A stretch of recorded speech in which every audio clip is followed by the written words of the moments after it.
When I was growing up in a big family, anyone who came to visit us at the house, they were always welcome.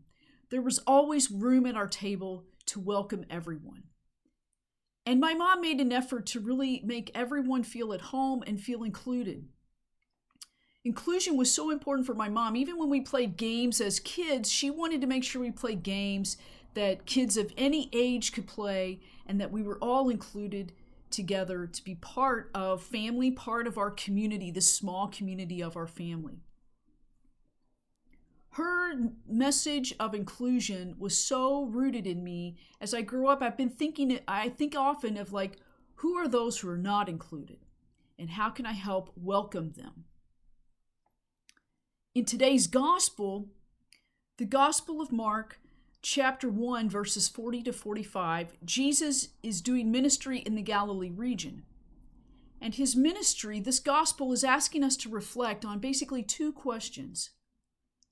Who in our community is excluded or considered an outcast and is in need of healing? And secondly, what is it within us that still needs to be healed? Something that may be wounded or broken that we need to be restored to wholeness. Jesus in the gospel today is approached by a leper. Now you have to understand that leprosy in biblical times could have meant what leprosy that we know today, but it meant other things as well.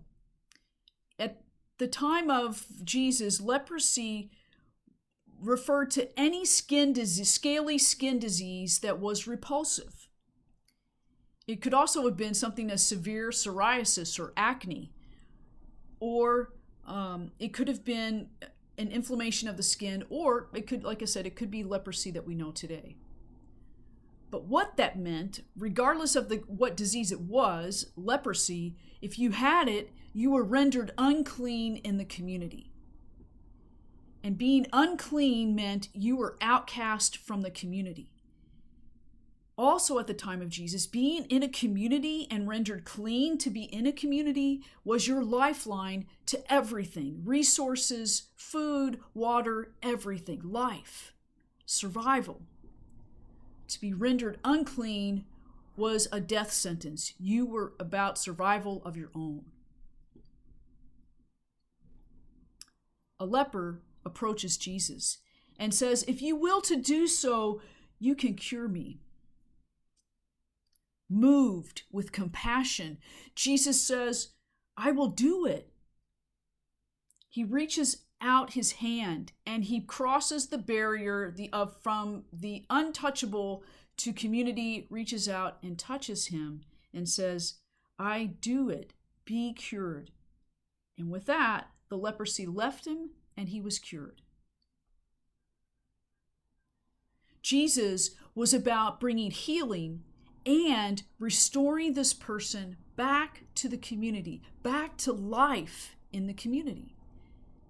So he cures him, and then he says, now to make it official, go present yourself to the religious leaders of the synagogue, and they will restore you back to the community.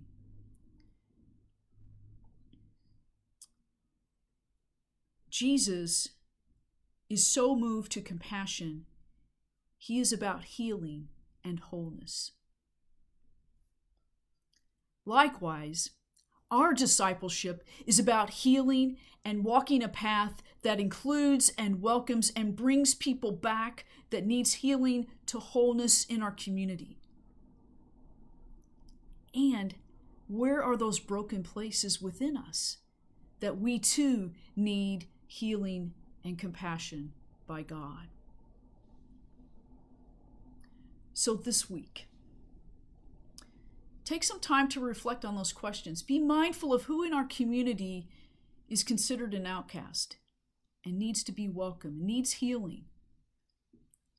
It could also mean not only so much maybe an outcast from the physical needs, but the emotional, spiritual needs. Is there anything we can do to help bring them restore on a path towards healing and wholeness? And what is broken and remains broken in our lives that we too need healing and wholeness. How can we provide self-compassion and allow others to restore us to wholeness as much as we can be a conduit of love for others, to restore one another to this great community where all are welcome, all are included, and there is life abundantly in love? Amen.